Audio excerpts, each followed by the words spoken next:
本日は HP ワールドツアー東京にご来場いただきまして誠にありがとうございます。ただいまよりセッション ID SP-4 スペシャルセッション4モビリティの講演を開始いたします。こちらの講演では IoT、もののインターネット、そしてウェアラブル、パーソナルコンピューティングの今後と題して、ヒューレット・パッカード・カンパニープリンティング&パーソナルシステムズ事業テクノロジービジョン&ストラテジー部門シニアディレクターアンドリュー・ボーエルよりお話しさせていただきます。アンドリュー、please come up to the stage.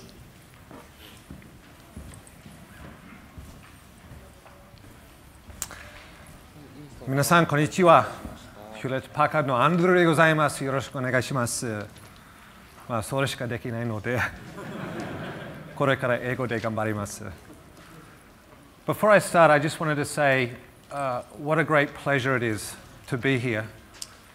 More so because 30 years ago I first came to Japan and went to high school in Numazu, in Shizuoka Ken no Numazu.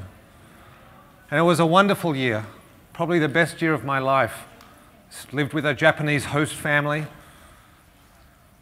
As I said, went to school. And then about 20 years ago I came back to Japan for the second time. And I worked in Tokyo for about 3 years. And I had my first daughter in Japan. And I like to joke she was born, or nearly born, on the Keio-sen between Medaimai and Shinjuku Eki. But luckily, we made it in time. But I feel very close to Japan and I feel very close to you guys, and I'm really happy to be back. Today I want to talk to you about the trends that we're seeing emerging in the industry. And I want to talk a little bit about how HP views those trends, and then a little bit on how you can use those trends to innovate in your businesses.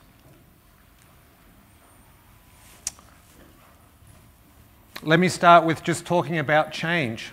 As we know, there's a lot of change in the world today, from politics to the environment, the economy, and of course technology, maybe especially technology. Over the next 10 years, we'll add another billion people to the world's population, bringing the total to over 8 billion people around the world. But not just people. By some estimates, more than 200 billion devices will join us online. As I'm sure you're aware, we now spend a lot of time on email. Over 25% of our time we spend on email. We check our phones 150 times a day. Just during this session, you may all check it that often. I hope not. I hope not. We share 1.2 billion photos a day on Facebook and social networks. We send 24 billion text messages a day. And this pace of change is accelerating. I mean, the information that is coming at us day in and day out is overwhelming. And is it really any wonder that we start to feel like this? Information overload. So much information coming at us, so many decisions we need to make, so many people we need to communicate with.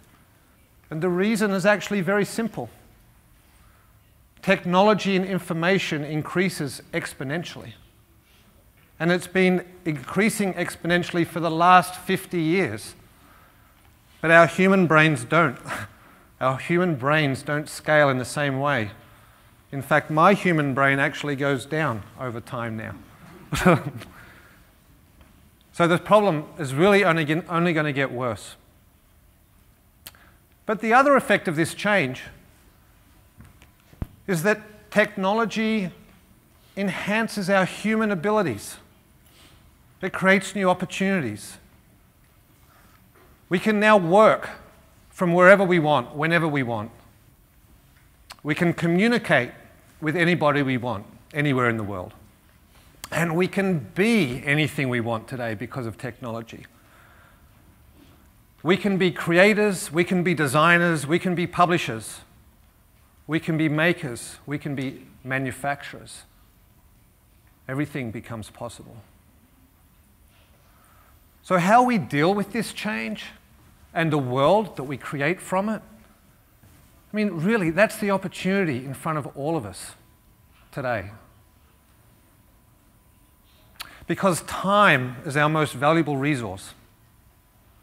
So using technology to reduce that overload and using technology to free up more time for us to be creators, to be innovative, to spend time with customers, to live our lives is really, really important. So along those lines, I just wanted to share a video that we created that talks a little bit about the world that we'd like to help create with you. So with that.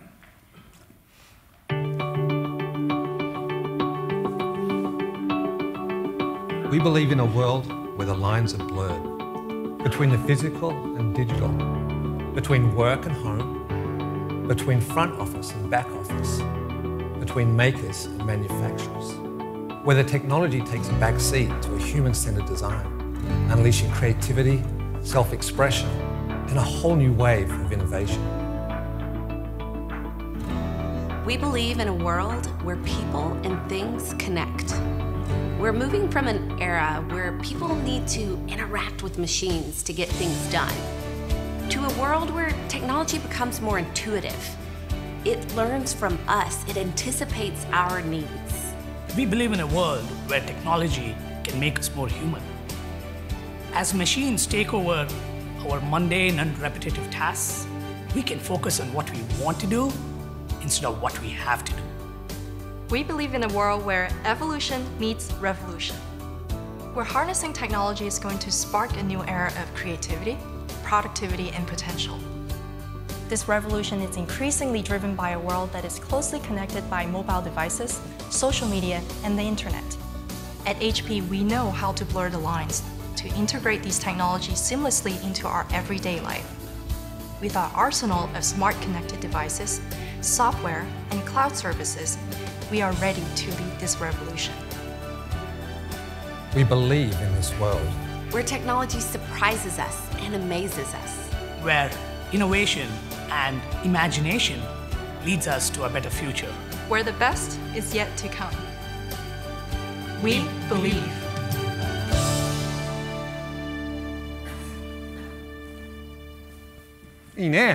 So,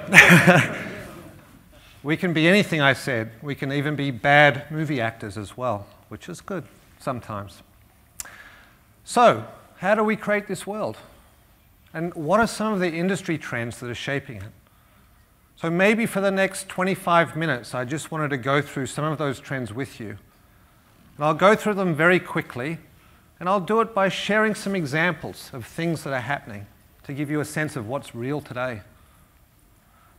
So I'll start with mobility. Today, there's about 5.1 billion people with mobile phones. What's really interesting to me is that there's 1 billion people living under the poverty line that have a mobile phone. And I joke that it's really changing Maslow's hierarchy, that hierarchy of basic human needs. We're moving from food, water, shelter to food, water, mobility, shelter. Mobility has become that important to people. But mobile technology is also becoming small enough and powerful enough that it's become wearable. You know, it's not just the devices that we might wear on our wrist for fitness, though. The technology is so small and powerful that it's becoming infused with the clothing and the jewelry and the watches that we wear every day. We now have wearables for shoes, wearables for socks, wearable belts, wearable shirts, watches, glasses, contact lenses, everything. So let me share a couple of examples to show you what I mean. This is a company in San Francisco who makes intelligent workout gear. These clothes have sensors in them that can tell you how fast your heart is beating, how fast you're breathing. It can tell you how much you're working your muscles. It can tell you if you're working too hard. It connects with your phone. And then it can provide real-time coaching. For example, go harder, slow down. So not only is it a wearable, it's also a real-time fitness, personal fitness instructor. Or this one, which is a smart sock. This is for runners, okay? This is a sock you wear, and it tells you how you're placing your foot, right? Where you're putting the pressure on your feet. And for runners, this is really important. When you run a lot, you need to run with good technique so you can run for a long time. And this sock helps you do that. And again, it's connected to your phone, and through your headset, it will provide real-time coaching on how you're running and your running technique. So a lot of these wearables obviously connect to your phone and have value-added services like those real-time. You can get one for golf as well. It'll measure your golf swing, and it'll give you real-time swing feedback. So for those of you that enjoy playing golf, you might want to check that out. I know I want to. Something has to work. And fashion. Fashion is also very important. When we wear something on ourselves, it needs to look good. What we wear says something about who we are to the world around us. And you've probably seen a lot of new smartwatches being announced, right? But they don't look very good, typically. They're really clunky and ugly. But for wearables to go mainstream, they need to look good enough to wear. Pebble is a company in the US, and this is their second generation of watch. And as you can see, it's starting to look like a real watch. I mean, it even tells the time. Pretty amazing. But it also does so much more. So I think for wearables, that fashion is going to be very, very important if we expect people to use these new technologies. And it's not just fashion, it's brand as well. Companies invest a lot of money in establishing a brand for themselves. Think of Oakley glasses, Ray-Ban sunglasses. Now, you've all heard of Google Glass, okay? Google have just done a deal with the makers of Ray-Ban and Oakley so that those brands can embed that Google Glass technology in their products. And I think this is also something that I think you'll see more and more, is that the brands that you know and love today, that you wear today, they'll just start becoming more intelligent. And the ecosystem is important. The wearables market is very new. But what really matters is it's not just the hardware, it's the software and the services that come with the wearable. Google has just announced Android Wear, which is an operating system for wearables. And the reason that this is important is because now developers of wearable hardware now get access to all of the Android developer community and all of the Android software and services that they can add to their devices. And this is an example of the Motorola watch that they've announced, this one with the circular face, that will use Android Wear. But it's not just consumer wearables. Wearables are going to be really important in the corporate space as well. Many companies are already experimenting with them, what they can use them for. There's doctors in the US that use them during surgery now. Instead of being distracted, when you need information about a patient, instead of being distracted and moving and looking at a tablet device, they're wearing Google Glass. They're getting that real-time patient information while they're operating. And one of the use cases for corporate wearables that I believe will kickstart this is security. This is a wearable that actually connects to your heart rate and your heartbeat, your ECG, which is unique to you.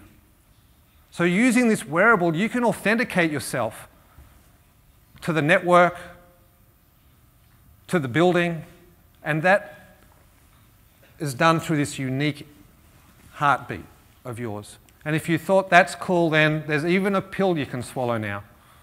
This pill will dilute with your gastric juices, right? And it will produce an electrical signal that when you touch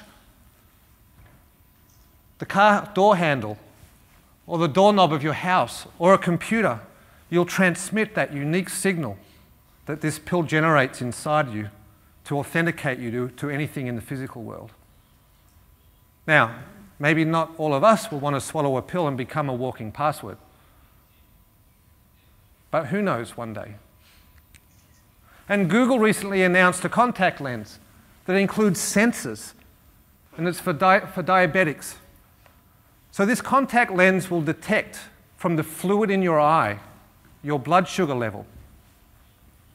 And if it notices your blood sugar is dropping and becoming low, it glows red in your eyesight. So for people with diabetes, they can get real-time feedback on their blood sugar levels. This will change lives. This technology will change lives. And maybe just a weirder example. Can you imagine tattooing electronics onto your body? This is not a permanent tattoo, but you can tattoo now, or the technology is becoming available where you could tattoo a microphone. This is a microphone circuit. You could tattoo it on your arm and use it to talk with or through. The military already use this for soldiers to communicate through something like this. So all of this is becoming possible, some of it further out, but a lot of it quite close. So fashion will be important. Technology will integrate with existing brands, and we're only just beginning here. But it's not just the technology we wear. Technology is becoming so small, powerful, and cost-effective that it's becoming embedded in the everyday objects around us, and this is leading to a trend called Internet of Things. You've heard of this before. Pretty soon, everything will be online and connected, from your toothbrush to your home appliances to your car to the roads you travel on, the buildings you work in, the cities you live in, everything. And this, in my opinion, will have a profound effect on how we live our lives and run our businesses. Again, a few examples. I wasn't joking about the toothbrush. There is a connected toothbrush now. I'm not quite sure what it does. I think it will tell how well you brush your teeth. It may let your mum know if you're not brushing your teeth very well. Maybe it does real-time coaching on teeth brushing technique. But the point is that even a toothbrush will become connected and intelligent. And this is one of my favorites. This is an intelligent electronic bartender. It will mix drinks for you. There's an app for it. You select your favorite drink, and it will make it for you. And it senses your mood, so it will know whether you want a certain drink or a different drink. And I love this, is it will tell if you've had a hard day, and it will mix you a double instead of a single. I think that's something we all need in our homes, don't you? One day. We have home appliances now that text you their status. I don't know how many of you had kids or have kids. I have to communicate even with my kids in the house through text messaging. Now I have to text with my home appliances as well. And the first Internet of Things cyber attack was recently noticed. People were using your connected fridges and televisions to launch cyber attack. And this might seem a little funny and weird, but this is actually very serious. That as everything becomes connected, you do need to think about security. And the ecosystem for the Internet of Things is also really important. I mean, think about this. We have 3 billion smartphones today, and the war for the OS in the smartphone area is pretty much done. It's Android and iOS for the most part. In 10 years, 200 billion devices. There is no established platform. This is completely greenfield. So I really look forward to seeing what everybody does to become the dominant player in the Internet of Things in the future. And Google recently bought a company called Nest for $3 billion, maybe to get a start on that. Or maybe because the connected home is a pretty big opportunity. And I don't know what the state of affairs are in Japan, but in the US now you can buy intelligent lighting. You can buy, as I said, intelligent thermostats. You can buy intelligent garage doors. Everything is intelligent, but it's all disjointed. It's really hard to get things working together. And I think in this space especially, what's needed is a platform approach where things can talk to each other. So when you're driving home, it senses you're 5 minutes away. It opens the garage door. It turns your lights on. It has Monsieur start making you a drink. And all of this should just happen automatically. And when everything is intelligent, when everything has IT embedded in it, what does that mean for the IT industry?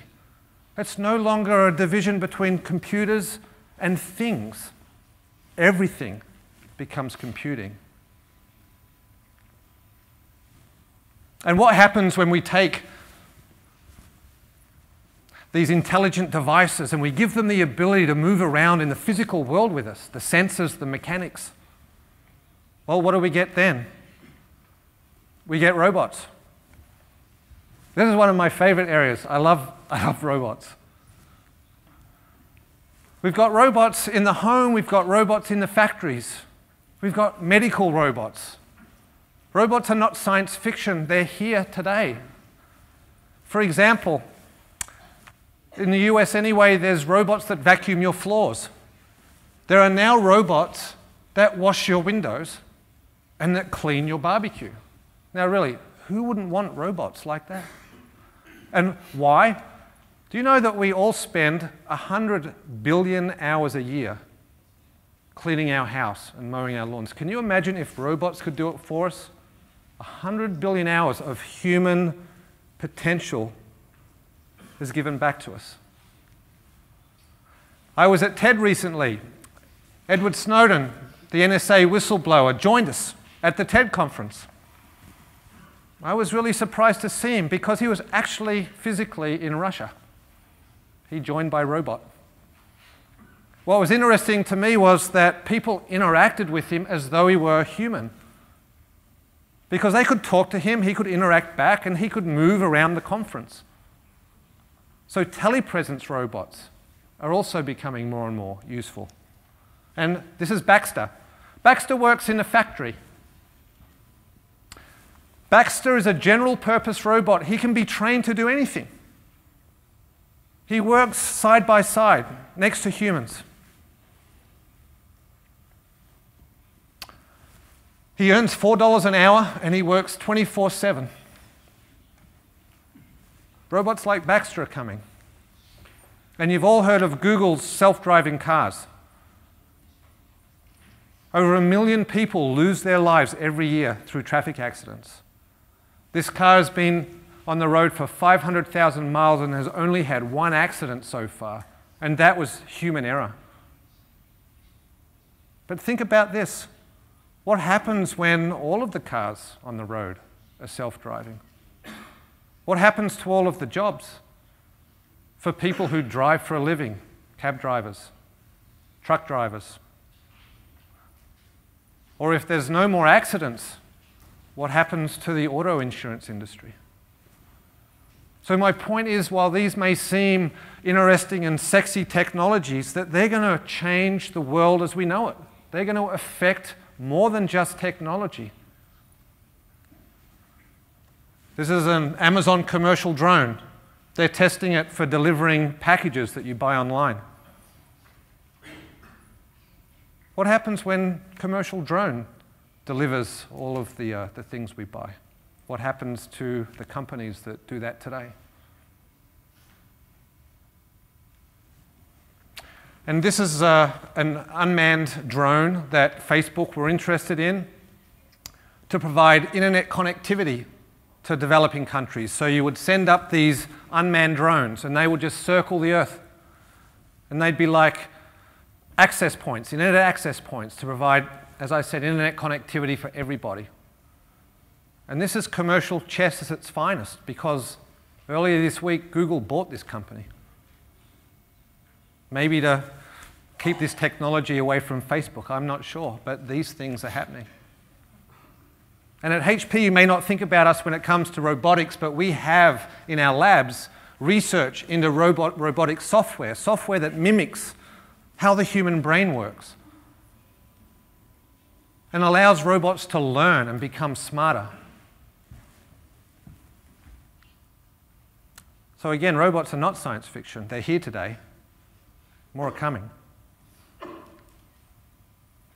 So if we take the devices that we wear, you know, the devices, the Internet of Things around us, and our friends, the robots, You know, all of these new technology form factors are going to need smarter, more intelligent software that doesn't take so much time on our part to use, software that's intuitive.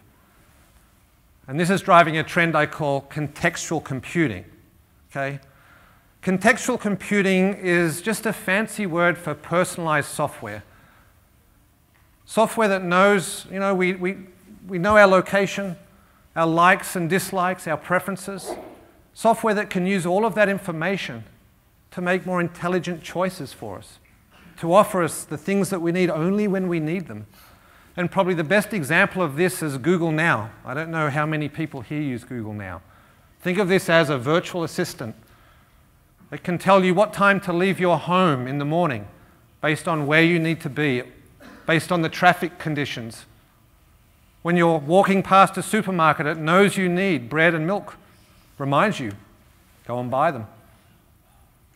But now, think about this applied to the enterprise. Think about what it would be like to have an enterprise virtual assistant. So we're working on this as well. This is something that we're leveraging our autonomy, back-end, big data assets with. So if you're doing instant messaging with somebody, it can, in real time, do a real-time search and bring back information about the person you might be talking about or the product you're talking about. Now, if you're on the phone, it can listen into your phone call and it can do the same thing. So you don't have to go off and search for all of this information and collate it all yourself and understand it. It will do all of that for you. So you can spend more time being human, being creative. Or if you're attending a meeting, it knows who you're meeting with, and it can pull information from across social networks and from sales data, and then it can say, you've met this person before. Here's some things you have in common. Here's more information about them. Here's who you know in common. All of these things become possible. So for me, contextual computing really is just big data for human experiences. And I think the other thing that's really driving how we interact with technology is that all of those interactions are becoming more immersive and natural. And this is driving something I call immersive experiences. So, you know, in the past we've used keyboards and displays, right? And today we're all very used to using touch. But more and more you're starting to see voice, gesturing, eye tracking, even thought. And if you thought we left smell out of the equation, there's even a device now that will emit smell for you. This is an alarm clock, sort of a cradle for your iPhone, if you will. And for those of you that are more likely to wake up with the strong smell of bacon, or maybe miso soup in Japan, okay? When your alarm goes off, it emits a miso soup smell. Something to get you out of bed, right? So smell is also something that we're seeing being used in technology interaction. And I mentioned thought, and I wasn't joking. This is a device from Emotive. When you have a thought, it creates a unique brainwave. And this device that you wear can pick up that unique brainwave and then do something with it. So you can now think into your computers. My biggest worry with this one is I'll start using it and nothing will happen. So I'm going to stay away from this for now. And here's a virtual reality device, the Oculus Rift. I don't know if you've seen this yet. But this is a fully immersive 3D experience. It's like a Star Trek holodeck. Okay? When you turn your head in the real world, you'll turn your head in the virtual world. When you move in the real world, you'll walk in that virtual world. And Facebook just bought this company for $2 billion because they believe this could be the next platform for computing. And if you think it's just games, it's not. Tesco, which is a major UK retailer, developed and launched a virtual store.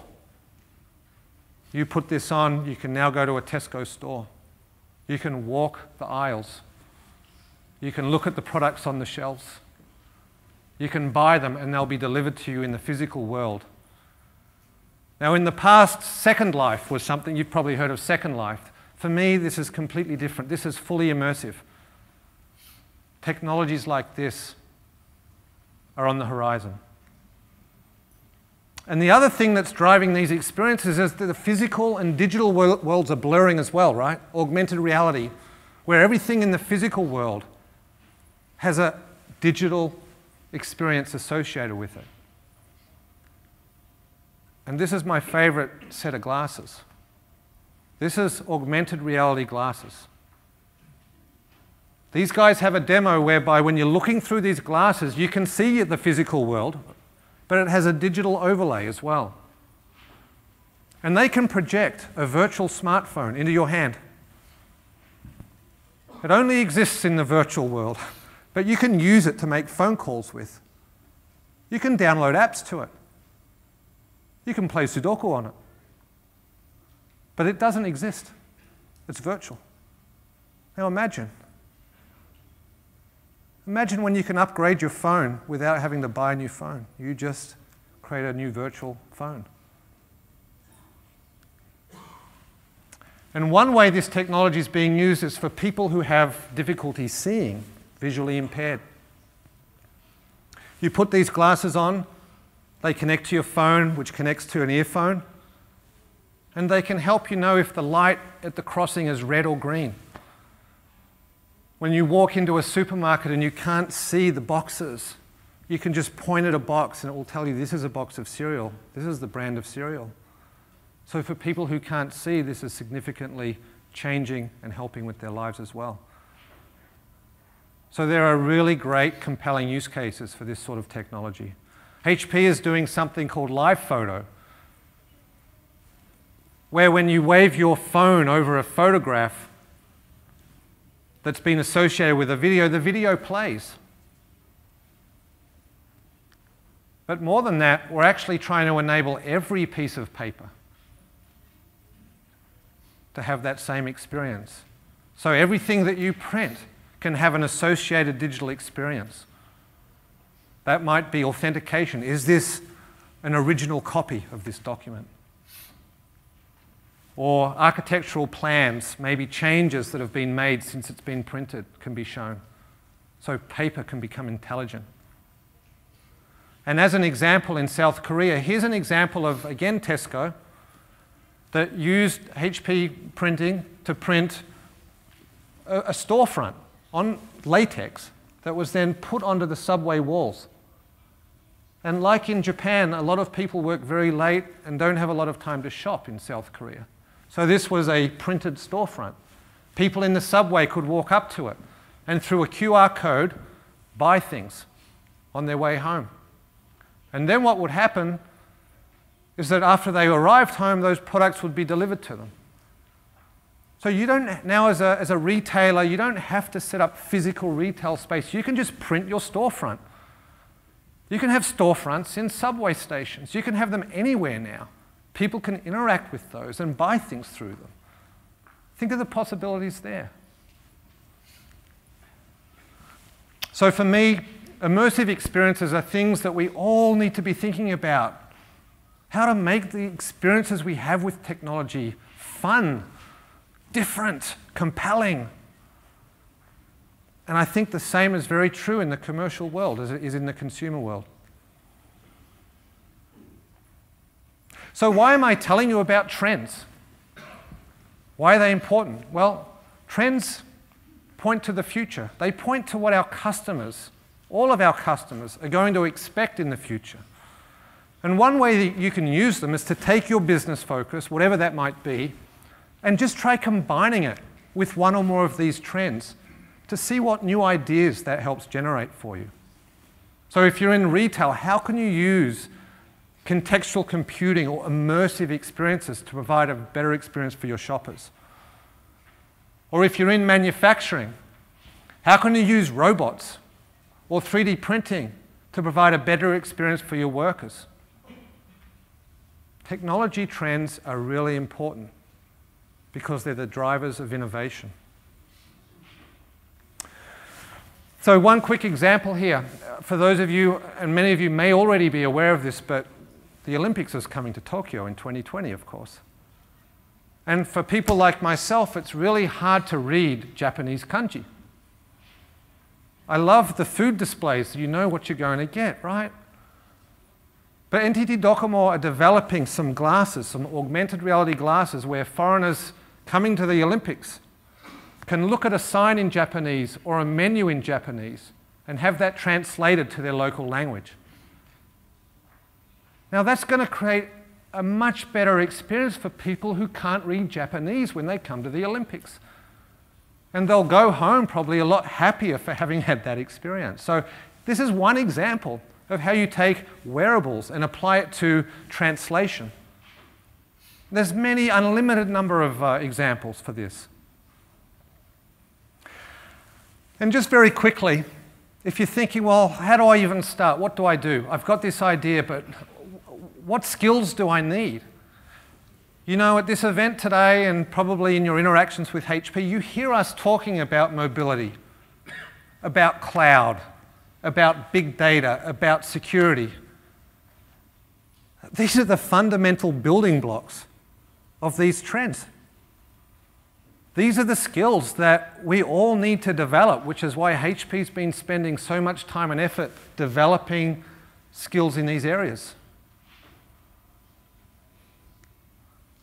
And I'll just go back to why. Why is that even important?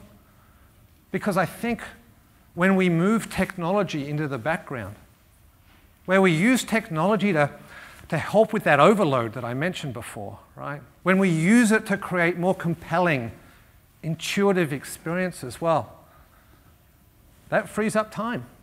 Time, our most valuable resource, time that we can spend with customers. Time that we can innovate new ideas. And really, time that we can use to be more successful at whatever we want to achieve. So with that, I'd like to say everything's possible. We get to create the future. So I look forward to working with you to help create the most compelling future we can. Thank you very much.